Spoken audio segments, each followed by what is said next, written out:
Hey there everybody, it's Mike Delisio. Today I'm going to be reviewing a small box card game called Antique or Ghost. The age-old question. Yes, this is a game with a little bit of a light economic element where you are trying to kind of adjust the value of particular antiques that you are keeping in your collection and displaying in your shop. It's a relatively simple game, so let me head over to the table, I'll show you how it works, come back here and I'll let you know what I think. Okay, here we see a game of Antique or Ghost set up for a 3-player game. There would be slight differences based on player counts, but the general idea is the same. All right, so a couple things to point out. Here we've got the 6 different types of antiques that players are going to be displaying in their shop and trying to keep in their own personal collection. All right, these were randomly dealt out. Here we've got a market value card that is double-sided, although they recommend that you play on this side for the first few games. All right, and then every player, again, we've got this set up as a 3-player game, is going to have 3 cards displayed in their shop. They're going to have 1 ghost card face down, which is telling that player what their cursed antique is.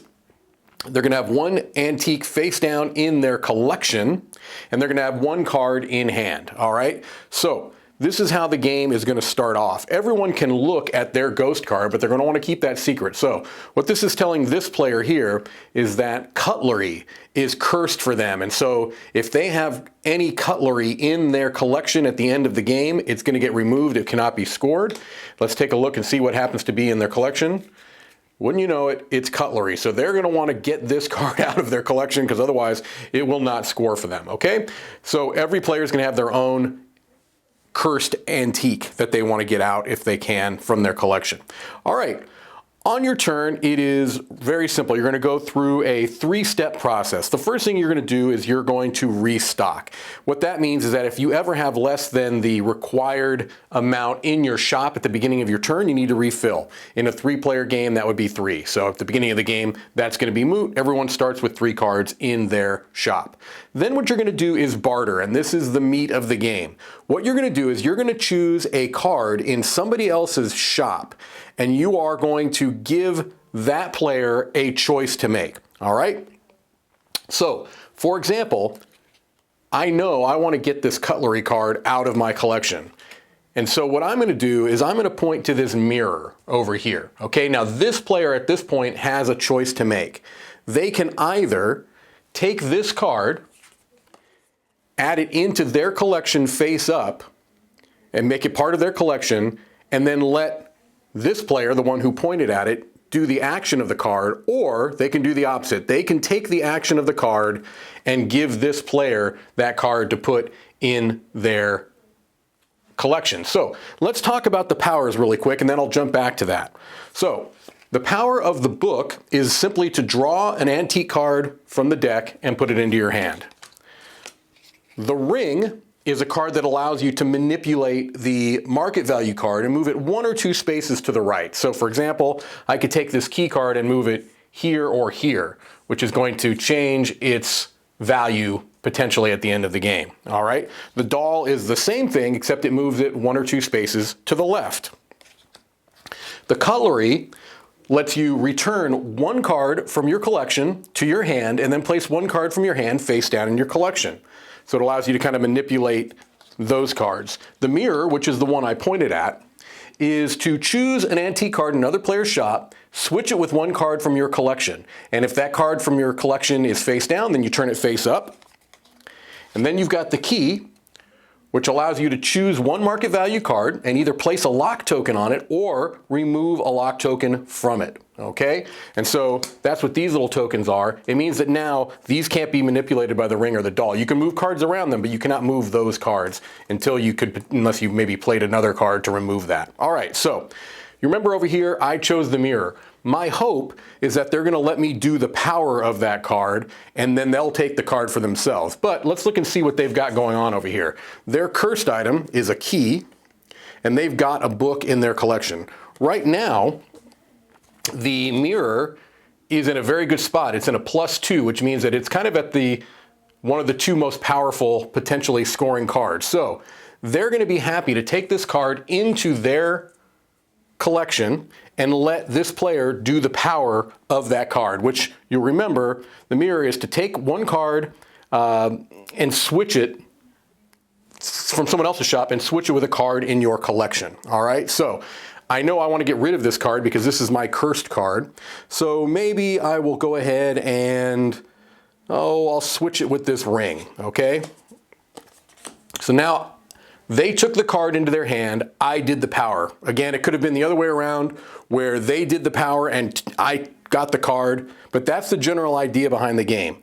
You're going to choose a card in someone else's shop, either get the card, let them do the power, or they get the card, let you do the power. At this point, you check to see if you have 5 cards in your collection, which clearly nobody would at this point. If you do, you would take the lowest valued token here, because going out first is going to give you more points. Otherwise, you pass the player token to the player to the left, and then you continue this process. The game is going to end in one of a few ways. Either if all players have 5 antique cards in their collection, that will trigger the end game. If there are no antique cards that can be chosen during the barter step, or if there are no cards in the antique deck when the player ends their turn. At that point, you turn any face down antique cards in your collection face up, and you also turn your ghost card face up as well, and you have to discard cards in your hand that match that ghost because they're cursed. Then you calculate the values, and I'll just kind of jump forward and show you what it would look like. All right, so let's say we've jumped forward and this is the end of the game. What you're going to do is you're going to flip up any face down cards, revealing your ghost card and any antiques that were in your collection that were face down, and you've got to resolve grudges. You have to look and see what your cursed artifact was and get rid of that. So in this case, the ring, that goes away. The cutlery, that goes away. They didn't have any keys. Then you're going to check and see if your ghost card matches the leftmost, the lowest value in the market row, and that would be the ring. And over here, they get the ring, so they're going to get this curse token, which is worth -5 points at the end of the game. Not great. Then you're going to evaluate what the value of these cards are. And what the value is going to be is the number of them across all of the collections adjusted by the market value here. So starting with the ring, we've got 1 and -1, so the rings are worth 0. Okay, the keys, we've got 1, 2 keys, -1, so each key is worth 1 point. The doll, we've got 1, 2 dolls, so the dolls with a modifier of 0, the dolls are worth 2. Then the cutlery, we've got, that's a ghost card there, we've got 1, but that gets modified by 1, so the cutlery is worth 2. The books are worth 1, 2, 3, plus 2. The books are worth 5, and the mirrors are worth 1, 2, 3, 4, 5, plus 2. The mirrors are all worth 7. So you would calculate those. You're going to add bonuses for the first place person to go out is going to get 5 points. Second place is going to get 3 points. You remove 5 for the curse token. You find out what your total score is, and then you figure out who has the most points. They're the winner of Antique or Ghost. Let's head back over and I'll let you know what I think. All right, well, that was Antique or Ghost, a relatively simple game mechanically.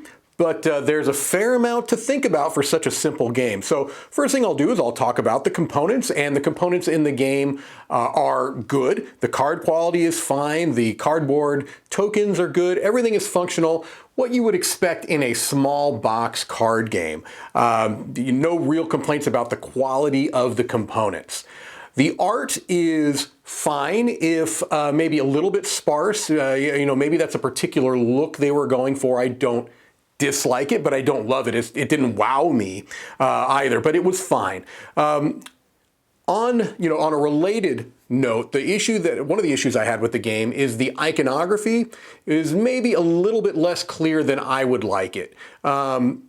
Especially the cards that allow you to manipulate moving from your shop to a collection or for another player's shop. those can be a little bit tricky, and I do find that new players especially are having to refer or ask whoever's teaching the game a lot. So what does the mirror do again? How does this work? That could be a little bit, it slows things down a little bit at the beginning. Once you've played the game once, twice certainly, that is pretty intuitive and easy. So, some of them are very simple. The cards that allow you to move cards left to right, those are very clear. The cards that allow you to draw a card in hand, simple enough. Fine icons for that. But the ones that allow you to do the different kind of manipulation of moving things around, that can be a little bit tricky. Now, let's get to the gameplay itself. This is a game that is, it's interesting. That's the word I keep coming to, which is a very vague descriptor, I understand.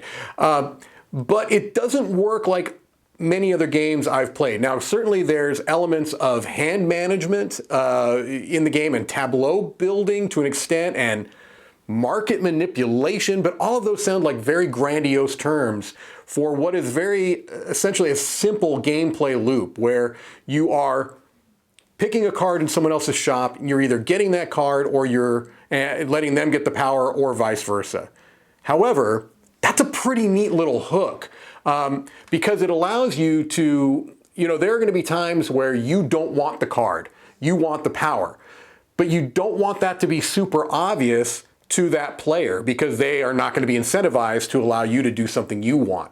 However, there can also be times where just based upon maybe what you see already in their collection, that they're going to be incentivized to either give you the card or want the card for themselves. And that's really a cool little element of it, is that you can kind of see, look, I know they don't want to give me this power, but they really want that card in their collection based off of what I can see, based where I can see what the value of that card is right now.